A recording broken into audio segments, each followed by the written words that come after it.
अस्सलामुअलैकुम दोस्तों, मैं हूं असलम आलम और आप देख रहे हैं गल्फ़ एक्सपर्ट। मोहम्मद राशिद ने पूछा है कि भाई मैं फ़ैमिली वीज़ा के लिए अप्लाई करना चाहता हूं, लेकिन मेरी एग्रीमेंट में 1200 सैलरी लिखी हुई है, जबकि फ़ैमिली वीज़ा के लिए कम से कम 6000 होना चाहिए। तो मैं नई एग्रीमेंट बनाना चाहता हूं सैलरी बढ़ाकर, लेकिन मेरी एग्रीमेंट 5 साल की है और एक्सपायर डेट 2 जनवरी 2023 है। क्या मैं नई एग्रीमेंट बना सकता हूं या नहीं, प्लीज़ बताएं।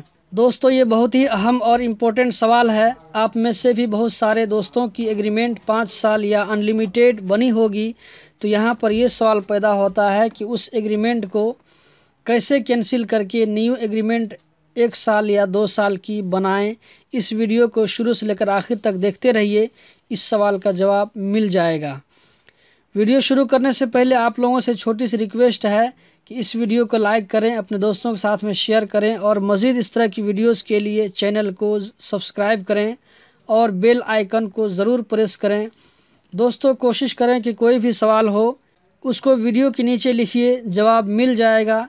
मैं ड्यूटी करता हूं, इसीलिए बाज़ दोस्तों का फ़ोन रिसीव नहीं कर पाता या ईमो व्हाट्सएप पर जवाब देने में लेट हो जाता है।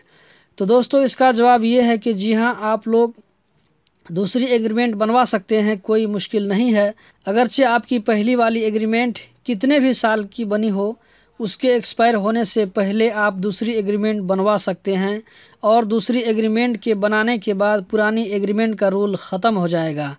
जैसे आपकी एग्रीमेंट किसी कंपनी के साथ 5 साल की बनी थी, लेकिन 1 साल के बाद आप दूसरी एग्रीमेंट 2 साल की बनाते हैं, तो अब 5 साल की एग्रीमेंट का रूल ख़त्म हो जाएगा और 2 साल वाली एग्रीमेंट के पाबंद होंगे आप। न्यू एग्रीमेंट में आप चाहें तो अपनी सैलरी को ज़्यादा भी कर सकते हैं या कम भी कर सकते हैं, कोई मसला नहीं है। बाज़ लोगों को मैंने देखा है कि जिनकी सैलरी 3000 होती है, लेकिन फैमिली वीज़ा के लिए 6000 की एग्रीमेंट और एनओसी बनवा कर फैमिली मंगाते हैं। लेकिन ये आपकी कंपनी के ऊपर है कि वो आपको इसके करने की इजाज़त देती है या नहीं। एग्रीमेंट बनने के बाद दोस्तों, इस एग्रीमेंट में आपका साइन, कंपनी का साइन और स्टाम्प होना ज़रूरी है।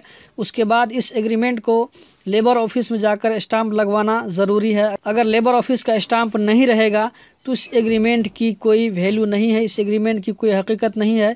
इस एग्रीमेंट को दिखा करके आप कुछ नहीं कर सकते हैं। तो दोस्तों, ये थी आज की मुख्तसर जानकारी। उम्मीद करता हूँ कि ज़रूर पसंद आई होगी। इंशाअल्लाह अगली वीडियो में आप लोगों को बताऊँगा कि अगर किसी का पासपोर्ट गुम हो जाए तो क्या करना चाहिए, वो कैसे घर जाएगा, जैसा कि एक भाई ने सवाल किया है। इंशाअल्लाह उसका जवाब मैं अगली वीडियो में देने की कोशिश करूँगा। तो दोस्तों, जाने से पहले इस वीडियो को ज़रूर लाइक करें और कोई सवाल हो तो कमेंट बॉक्स में लिखें। तो मिलते हैं अगली वीडियो में, तब तक के लिए अल्लाह हाफिज़।